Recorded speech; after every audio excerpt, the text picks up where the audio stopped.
3 hakim. 3 hakimi idarə edirdi. Sonra 2 kümes. havaya atışdan topu qazanmaq üçün bir oyunçunun neçəsi sırayiş etmə şansı var? 2 sıraç, 1 toxunuş. Bir toxunuşda. Havaya atışdan topu qazanan komanda rəqib zonasında neçə saniyə ərzində keçirməlidir? 8 saniye. Havaya atışdan topu qazanan komanda öz zonasında maksimum neçə saniyə saxlaya bilər? 8 saniye. 8 saniyə saxlaya bilərdi. Belə deyək, rəqib zonasında yan xəttdən atılan top üçün hücum vaxtı neçə saniyə açıla bilər?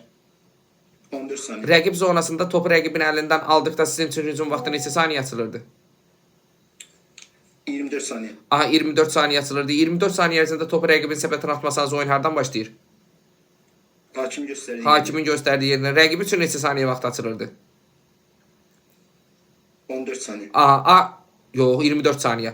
A komandası B komandasının səbətindən topu keçirdirsə, B komandası oyuna hardan başlayacaq? Hakim gösterdiği yer. Səbətin arxasından. Səbətin. Səbətin arxasından başlayacaqdı. Yaxşı, yan xəttdən atılan topa hücum vaxt verirlər. Bəli, 5 saniye. Gəncə 5 saniyə. 6.75-lik xətti tapdalayıb topu səbətə atdınız və sizə qarşı foul oldu. Top səbətdən düşmədi. Neçə sərbəst atış olacaq? 2 serbest. 2 sərbəst atış düşsəydi. Düşseydi 1.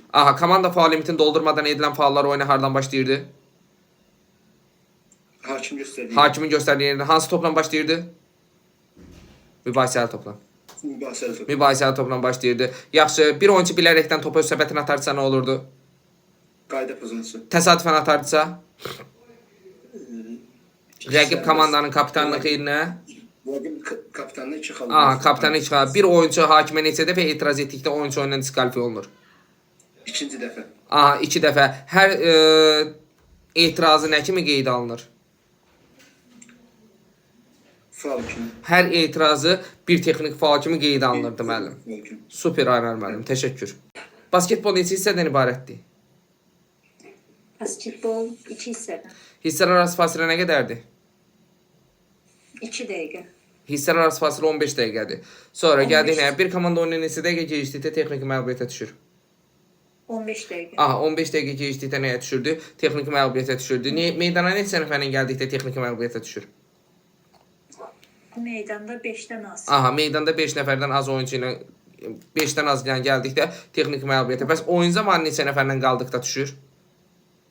2-dən az. 2-dən az, yəni bir nəfərlə qaldıqda texniki məğlubiyyətdir. Səbətə keçən topa maksimum neçə xal qazana bildik? 3-2 xal. Maksimum 3, 2, bir də 1 xalda qazana bildik. Bir xalı top ölü olan zaman qazanırdıq, yoxsa diri olan zaman?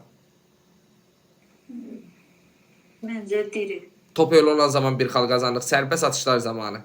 Sərbəst atış neçə metrlik xəttdən yerinə yetirilir?